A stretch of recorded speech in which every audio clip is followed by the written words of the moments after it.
dipersembahkan oleh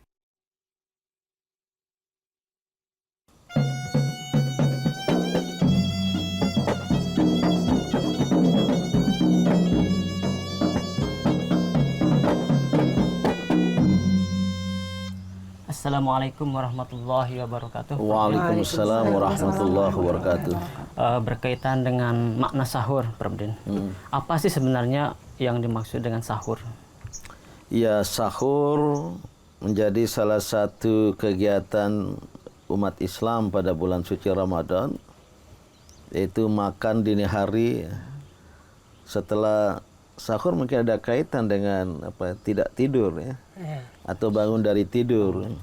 Ya, kita menyiapkan diri untuk menunaikan ibadah puasa yang dimulai ya beberapa menit setelah sahur, yaitu pada waktu fajar.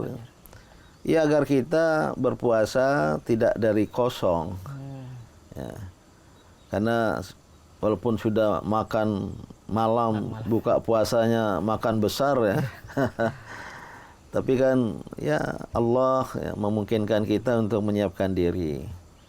Tapi makan sahur ini dinyatakan oleh hadis ya, mengandung berkah. Inna fis sahuri barakatan. Sesungguhnya dalam sahur atau makan sahur ada berkah. Mengapa? Ya, kita dahului pertanyaan mengapa dalam kaitan ini. Karena dalam sahur itu ada berkah, antara lain ya kita sedang tidur nyenyak. Ya, setelah sholat malam, qiyamul lail, tadarrus, tidur walaupun tidak lama, 2-3 jam, kita harus bangun lagi. Apalagi di desa-desa, tidak hanya di Jawa, di Sumbawa, itu ada musik sahur itu, keliling-keliling kampung. Keliling, atau dari masjid, teriak itu, marbot pengurus masjid, waktu sahur 30 menit lagi. Ada yang waktu sahur 1 jam lagi, ibu-ibu harap bangun. Ya, karena asik tidur, kita harus makan sahur. Hukumnya sunnah, tidak wajib. Tapi karena hadis tadi, dalam makan satu berkah, maka dia menjadi sebuah ibadat. Bukan kegiatan biasa. Ya. Kita bangun, makan, tapi ibadah. Jangan lupa makan pun ibadah. Kalau kita niatkan makan sahur untuk meniatkan diri, berniat untuk melakukan ibadah puasa, maka sahur itu menjadi bermakna jika kita lakukan seperti itu gitu. Sahur itu termasuk meningkatkan makna puasa itu sendiri, Mas ya? Ya, dengan kita bersiap diri, karena makan sahur menjadi semacam persiapan. Ya. Kita akan menunaikan ibadah puasa seperti di laporan komandan upacara HW. Siap, barisan siap, atau di sini ibadah puasa siap. Yang saya awali dengan makan sahur. Kesiapan batin ini penting. Maka dia menjadi bagian dari ibadah puasa itu sendiri. Ya. Nah, inilah makna sahur yang saya tidak tahu dalam agama lain yang juga ada tradisi puasa. Sepengetahuan saya tidak ada ajaran untuk makan sahur. Karena ada yang mereka berpuasa hanya tidak makan, tapi boleh minum. Mutihan. Apalagi puasa diet ya. Dalam rangka diet, tapi makan sahur menjadi sebuah ibadah ya. Sebuah ibadah yang jika kita lakukan dengan niat yang tulus, ikhlas, maka dia akan membawa berkah ya, seperti pada sahur itu pertemuan 2 kebaikan. Satu, thabatul khair, ya, yaitu kebaikan yang menetap di sekeliling kita. Kita mempunyai kebaikan al-khair, tapi pada barakah itu ada ziyadatul khair. Ada tambahan keberkahan dari Allah. Karena kita menjalankan ibadat kepadanya. Maka jadilah seorang itu mabruk. Diliputi oleh barokah yang sekarang alhamdulillah kalau ada seorang yang mendapat nikmat, barakallahu fi umrik, mabruk. Sudah bagus sekali ya tradisi umat Islam. Nah, dalam makan sahur itu barokah. Jadi mungkin bagus saja ya kita telepon kawan kita yang sedang makan sahur. Mabruk ya. Semoga mendapat berkah. Amin. Karena makan sahur tadi itu gitu. Apakah bisa dikaitkan dengan makan sahur ini dengan niat gitu ya, Bang Din? Seperti Bukan apakah bisa, harus. harus ya, seperti ancang-ancang kita kalau mau lari gitu, mau lomba lari kan ada Iya. ancang-ancangnya ya. Siap. Jadi berpuasa harus dengan niat, Iya. makan sahur pun harus dengan niat. Innamal a'malu bin niat. Sehingga perbuatan itu sangat tergantung niat. Nah, maka makan sahur pun ya jangan merasa terpaksa, Iya. jangan merasa kebetulan ibu bapak saya makan sahur maka saya ikut, harus niat. Tapi berniat untuk makan sahur berarti berniat juga untuk menunaikan ibadah puasa nanti setelah fajar datang.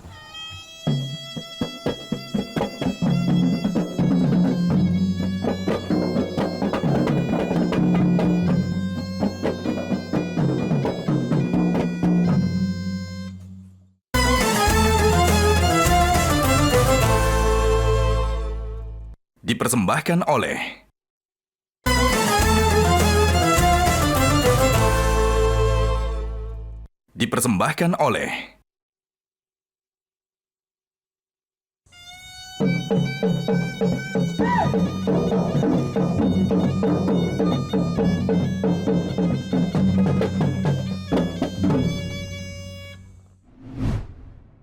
Kenapa Bang sahur itu menjadi aspek yang penting dalam beribadah puasa? Karena kan biasanya rata-rata orang yang sibuk, misalnya apalagi yang suka begadang, mereka memilih untuk tidak sahur, langsung tidur, nanti adalah kuat kok insya Allah puasa nggak usah sahur gitu. Tapi kan ternyata banyak yang bilang juga sahur itu penting. Nah kenapa Bang? Ya, bukan hanya banyak yang bilang sahur itu penting, tapi Rasulullah sendiri bahkan tadi dalam hadis dalam sahur itu ada berkah, ada barokah, ya, ada keberkahan, maka tidak sekedar penting, lebih dari sekedar penting.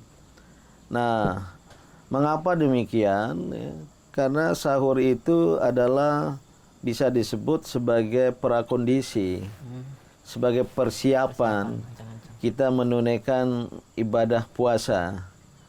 Jadi ibarat mau berperjalanan jauh ya kita menyiapkan diri.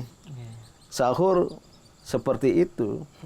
Dengan makan sahur kita menyiapkan diri ya, mengisi ya, sistem pencernaan kita dengan makanan minuman. Walaupun kadangkala nggak banyak ya, bukan full tank ya. Tangki penuh ya. Nanti nggak sholat subuh nanti. Ngantuk. Tapi sebagai simbol perlambang kita menyiapkan diri. Ya Allah, saya akan menunaikan perintahmu, kewajiban menunaikan ibadah puasa. Maka sebelum fajar menyingsing awal waktu berpuasa, saya ini sudah siap. Menyiapkan diri secara jasmani, ya makan. Karena saya yakin berpuasa itu tidak sekedar menahan lapar dan dahaga. Mungkin dengan makan sahur cukup bekal ya. Paling tidak untuk 4, 5, 6 jam itu. Tapi lebih daripada itu, saya menyiapkan diri untuk menjemput rahmat dan maghfirah-Mu. Yang kedua menjadi penting karena itu adalah test case ya. Ujian bagi kita, sanggup nggak bangun ketika sedang nyenyak tidur. Bahkan ya, kalau 3-4 jam itu mungkin deep sleep, tidur dalam baru datang, bahkan sedang bermimpi, tahu-tahu sahur, ya itu tidak semua orang, nggak usah sahur, saya kuat kok berpuasa tanpa sahur, sombong.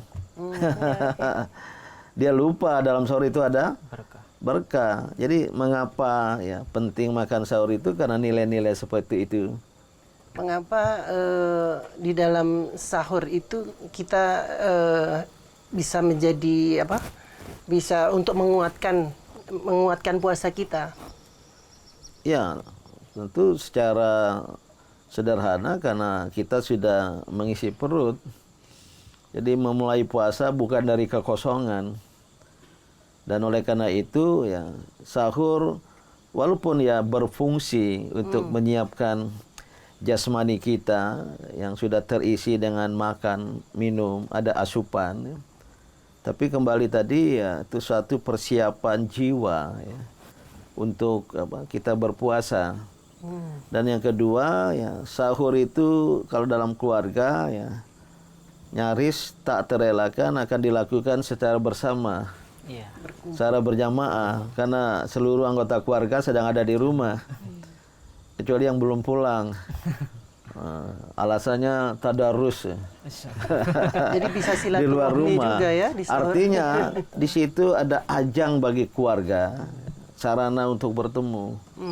Apalagi seorang ibu menyiapkan makanan untuk anggota keluarga. Ya Allah. Betapa nikmatnya makanan sang ibu yang bangun 1 jam ya paling tidak ya Iya, menyiapkan makanan. Rebus air dulu. Maka suami merasa nikmat ya menyantap makanan yang disiapkan oleh istrinya, anak-anak juga demikian, bersama-sama di meja makan.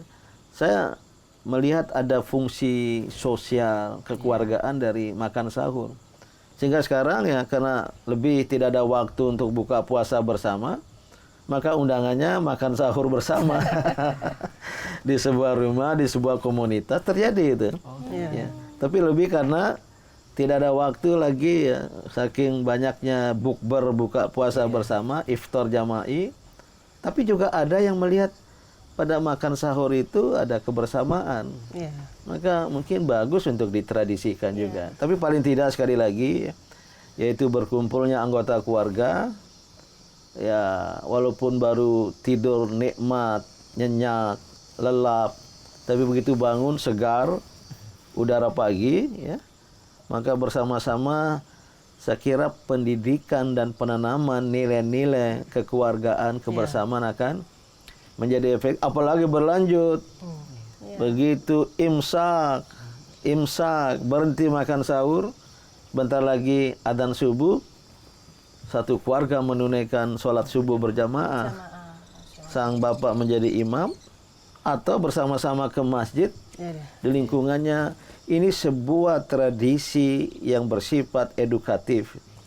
Pendidikan keluarga muslim, pendidikan masyarakat muslim, maka dari ibadah Ramadan, ibadat Ramadan ini luar biasa ya. Dampak pendidikan ke arah perubahan, ke arah kemajuan, kebangkitan, peradaban ya.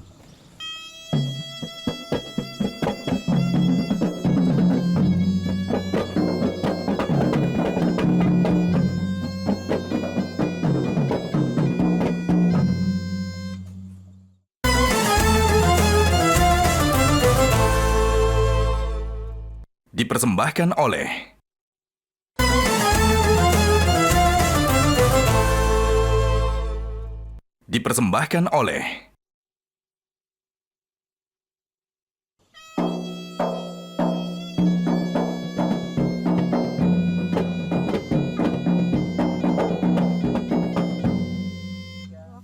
Bagaimana hukum Islam memandang jika ada seorang muslim yang rutin berpuasa namun tidak mau untuk melaksanakan anjuran Islam makan sahur? Makan sahur tidak wajib, sunnah muakkada, sangat dipentingkan karena di dalamnya ada barokah. Maka kalau ada yang tidak menunaikannya ya tidak berdosa, tapi hanya rugi saja. Apalagi tidak mau makan sahur kena kesombongan. Wah, saya nggak perlu makan sahur, kuat. Itu sok jagoan.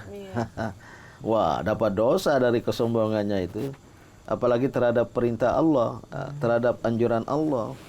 Dan yang kedua, tidak mau makan sahur karena mementingkan tidur nyenyak. Wah, dia lebih mementingkan hawa nafsunya daripada anjuran Rasul. Ya, ini urusan dosa, ini pahala tergantung pada Allah. Namun ya ada nilai-nilai di situ. Kalau menurut saya ya rugi saja. Dia tidak mau menjemput berkah, kehilangan berkah. Dan yang kedua, apalagi kalau disertai dengan kesombongan tadi ya itu dekat sekali dengan dosa. Ini ada anak-anak santri yang ingin bertanya. Oke, silakan.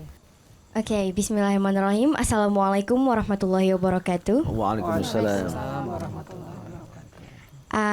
Our beloved father, I will ask a question that is very related to my friend and me when we are having fasting. So, how if we are in the case of we have already taken sahur, but we're still feeling hungry? That's yeah, that's my question. Thank you. Introduce yourself, your name and your grade. My name is Raza Alias Naini. I am an 11th grader and I'm from Madura. Oke, Ananda Reza ya. Reza. Dari Madura kelas 11. Pertanyaannya bagus ya. Lebih bersifat hukum dan etika. Gimana kalau kita sudah makan sahur tapi lapar? Oh, makan sahurnya kurang banyak. Atau makan sahurnya apa kemungkinannya? Kecepatan. Nah, tidak. Kalau saya, ayahanda lebih melihatnya sebagai seseorang yang tidak puas dengan hal yang bersifat jasmani ya, soal makan. Kalau sudah makan sahur, ya insya Allah ya, perut kita kenyang, pun setengah kenyang, terasa kenyang. Tapi kemudian belum tengah hari sudah lapar, itu niat puasanya kurang kuat. Karena kalau kita berniat menunaikan ibadat secara sungguh-sungguh, niat kita kuat, mantap, ya, maka puasa itu terasa ringan. Coba bandingkan, alami berpuasa dengan niat, dengan berpuasa tanpa niat. Iya, iya. Ah, ini saya terpaksa berpuasa, nggak ada makanan di rumah. Iya, iya. Wah, jam 9 pagi sudah lapar itu, karena tidak niat. Tapi dengan niat, ya metabolisme tubuh kita wajar ya. Ada tuntutannya pada siang hari, karena biasa makan siang, ada terasa lapar. Atau terutama mana yang injury time crisis itu, jelang senja ya. Iya. Tapi kalau dengan niat kita bertahan, apalagi dengan keyakinan saya sedang menghubungkan diri dengan Sang Pencipta. Ibadat yang sangat personal, tidak ada yang tahu. Masuk kamar mandi ada minuman, tidak ada yang tahu. Tapi karena niat dan keikhlasan kita menjadi kita kuat itu. Jadi terhadap pertanyaan, yaitu kemungkinan-kemungkinan, it's not your experience, pengalaman diri sendiri. Pintar dia tadi. Pengalaman teman-teman saya katanya. Bawa teman padahal pengalaman diri. Tapi ini boleh jadi terjadi ya di kalangan umat Islam. Maka marilah kita tunaikan ibadah Ramadan, khususnya ibadah puasa dengan niat yang kuat. Maka doa sebelum Ramadan, Sya'ban, masih bulan Rajab 2 bulan lagi. Allahumma barik lana fi Rajaba wa Sya'bana wa ballighna Ramadan. Ya Allah, limpahkanlah keberkahan-Mu bagi kami pada bulan Rajab dan bulan Sya'ban, dan sampaikanlah kami pada Ramadan. Wah, persiapan diri 2 bulan sebelumnya ya. Atau boleh gak persiapan 1 tahun sebelumnya? Boleh. Bisa. Akhir Ramadan yang lalu kita berniat, ya Allah, sampaikanlah kami pada Ramadan yang akan datang. Wah, persiapan batinnya jauh hari. Nah, sahur adalah jangka pendek sebelum mulai berpuasa. Ketika fajar datang, persiapan. Jadi kalau makan sahur sebagai sebuah kegiatan ibadah, merebut dan menjemput berkah, dan persiapan batin kita untuk memulai puasa secara sungguh-sungguh, karena kita sudah menyiapkan diri tadi. Maka insya Allah puasa dan ibadah-ibadah kita itu akan bermakna.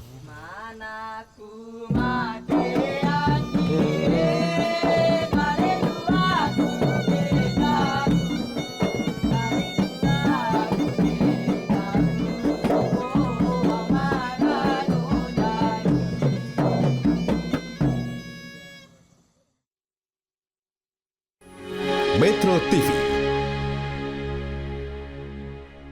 Jelajahi cara baru mendapatkan informasi. Download Metro TV Extend sekarang.